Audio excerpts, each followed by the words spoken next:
Kc, R is a constant, T is the Kelvin temperature, delta N is the change in the moles of products compared to reactants.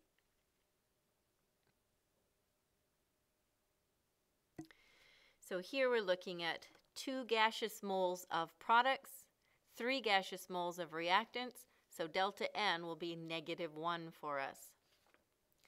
Setting this up, I guess they rearranged the actual equation, but if we know Kp, I just sub that in right there, 2.2 times 10 to the 12th. We're subbing for Kc. R is a gas constant. I use 0821. Kelvin temperatures, 298. Remember, 273 plus the 25 gives us the Kelvin.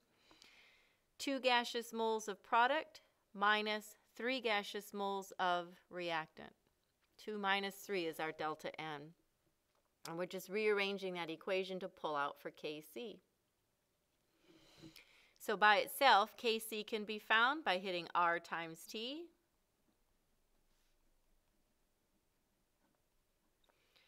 Alrighty. And that would be placed under the 2.2 times 10 to the 12th. So I'm going to divide both sides by RT raised to the delta N, and we can pull out Kc. And let's hit that. Be sure I get a common answer with you. Make sure I get a double check on the slide. 2.2 e to the 12th divided by parenthesis 0.0821 times 298, close parenthesis, raise that to the -1.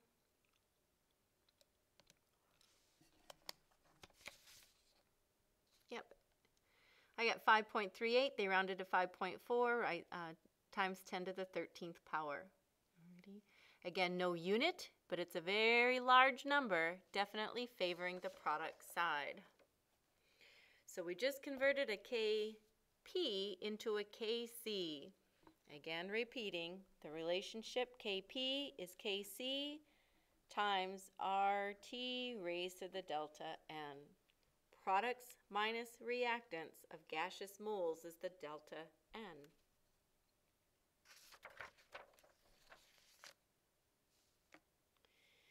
Additional practice with that same idea, converting one into the other.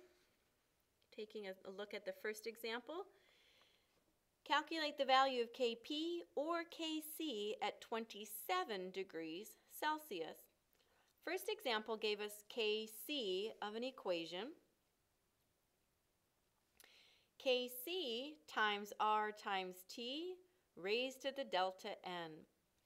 Gaseous products minus reactants. There are 2 moles of gaseous product minus 3 moles of gaseous reactant. 2 minus 3 gives us a -1 for the delta N. I use 0.0821 when I use that R constant. It's the number that I recall. Giving us a value of Kp is 3 times 10 to the 24th. This time, given a Kp, we plug it in and pull out a Kc value. Knowing a Kp, set over RT delta N. R is the gas constant, T is the Kelvin temperature, which is degrees Celsius plus 273 to recall how to get back to Kelvin.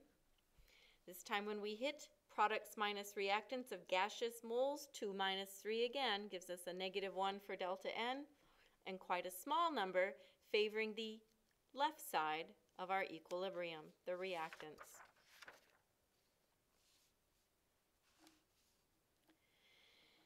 If we have an equation that has a mixture of adjectives, solids, liquids, gases, aqueous solutions, we call that type of equilibrium a heterogeneous equilibria.